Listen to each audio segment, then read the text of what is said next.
आज मैं रूही का काम तमाम करके ही रहूं। ये रूही का पहनाया हुआ ब्रेसलेट अचानक से कैसे टूट गया? मेरी रूही ठीक तो है ना? मनसुंदर रात 8 बजे दंगल टीवी पर। दादी ने रूही को जेल भेजने के लिए रूही पर लगाया चोरी का इल्जाम। तभी रूही ने सभी को दिखाया दादी का काला सच और पुलिस दादी को गिरफ्तार करके ले गई जेल। जी हां दोस्तों, अब ऐसे में जब रूही दादी को साड़ियां दिखा रही होती है तभी दादी एक बहुत बड़ी चाल चलती हैं और रूही की नजरों से छुपकर वहां से एक साड़ी उठाती है और उस साड़ी में अपने सोने के कंगन छुपा देती हैं और वह साड़ी वहीं पर रख देती है। रूही दादी की चाल से पूरी तरह अनजान होती है क्योंकि उसका ध्यान केवल अपने काम पर लगा होता है। वह मासूमियत और ईमानदारी से ग्राहक को साड़ियां दिखाने में जुटी रहती है। तभी दादी अचानक एक साड़ी खरीद लेती हैं और वहां से जाने का नाटक करती हैं। लेकिन ठीक उसी समय दादी जोर जोर से चिल्लाने लगती हैं, अरे मेरे सोने के कंगन चोरी हो गए, किसी ने मेरे कंगन चुरा लिए हैं। दादी की ऊंची आवाज सुनकर दुकान में मौजूद सारे लोग घबरा जाते हैं। माहौल एकदम तनावपूर्ण हो जाता है। दुकान का मालिक भी तुरंत बाहर आता है और कहता है, माताजी आप शांत रहिए, हो सकता है आपके कंगन कहीं गिर गए हो। हमारी दुकान में आज तक ऐसा कभी नहीं हुआ कि किसी ने चोरी की हो। लेकिन दादी अपना गुस्सा और ड्रामा बढ़ाते हुए रूही की ओर उंगली उठाती हैं और कहती हैं, यही लड़की चोर है, इसने ही मेरे सोने के कंगन चुराए हैं। यह सुनते ही रूही हैरान रह जाती है। उसकी आंखें बड़ी हो जाती हैं और कांपती हुई आवाज में कहती है, नहीं, मैंने कोई भी चोरी नहीं की है, मैं चोर नहीं हूं, मैं तो सिर्फ अपना काम कर रही थी। दादी तुरंत ताना मारते हुए कहती हैं, तुम्हारे चेहरे से ही साफ लग रहा है कि तुम्हें पैसों की सख्त जरूरत है, इसलिए तुमने मौका पाकर मेरे कंगन चुरा लिए होंगे। ऐसी लड़कियां चोरी करने से पीछे नहीं हटती। रूही रोते हुए लेकिन हिम्मत के साथ जवाब देती है, आपको बहुत बड़ी गलतफहमी हुई है। मैं चाहे कितनी भी मुश्किल में क्यों ना रहूं, चोरी जैसा पाप मैं सपने में भी नहीं सोच सकती। मेरी परवरिश ऐसी नहीं है।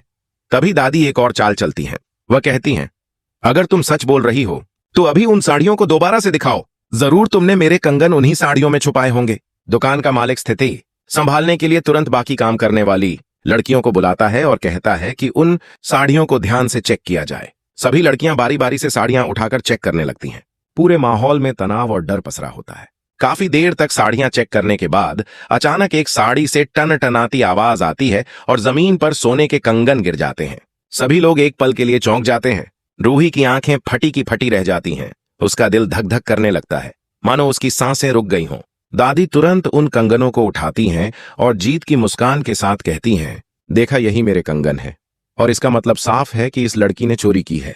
अब मैं पुलिस को बुलाऊंगी और इसे जेल भिजवाऊंगी। ये कहकर दादी तुरंत पुलिस को फोन करती हैं। कुछ देर बाद पुलिस इंस्पेक्टर अपनी टीम के साथ दुकान पर पहुंचता है। दादी नाटक करते हुए इंस्पेक्टर के सामने रोने लगती हैं और कहती हैं, इंस्पेक्टर साहब, इस लड़की ने मेरे सोने के कंगन चुराए हैं, इसे तुरंत गिरफ्तार करके जेल में डाल दीजिए। रूही डर के मारे कांपती हुई लेकिन हिम्मत जुटाकर कहती हैं, इंस्पेक्टर साहब, मैंने कोई चोरी नहीं की है। मुझे नहीं पता कि यह कंगन उस साड़ी में कैसे आए। मैं निर्दोष हूं, मैं चोर नहीं हूं। इंस्पेक्टर थोड़ी देर सोचकर दुकान के मालिक से पूछता है, आपकी दुकान में सीसीटीवी कैमरे लगे हुए हैं क्या? दुकान का मालिक तुरंत जवाब देता है, जी हां इंस्पेक्टर साहब, मेरी दुकान में हर जगह सीसीटीवी कैमरे लगे हुए हैं। मैं अभी आपको रिकॉर्डिंग दिखाता हूं। ये सुनकर दादी के होश उड़ जाते हैं।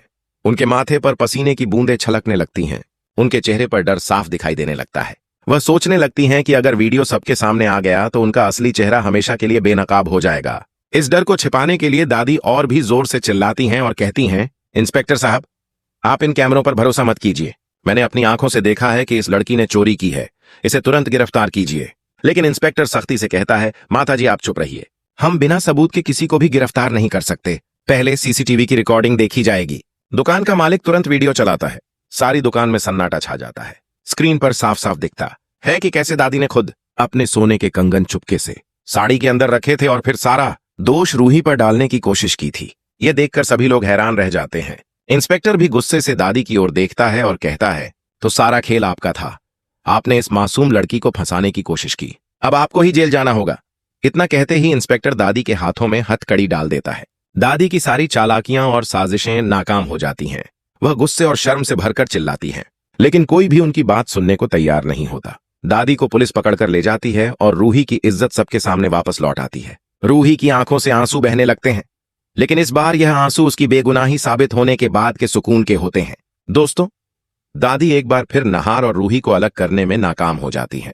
अगर आप भी चाहते हैं कि नहार और रूही कभी अलग ना हो और हमेशा खुशहाल जिंदगी जिए, तो इस वीडियो को लाइक करें, चैनल को सब्सक्राइब करें और कमेंट में लिखें, आई सपोर्ट नहर एंड रूही, क्योंकि इस समय नहर और रूही को सच में आप सभी के प्यार और सपोर्ट की बहुत जरूरत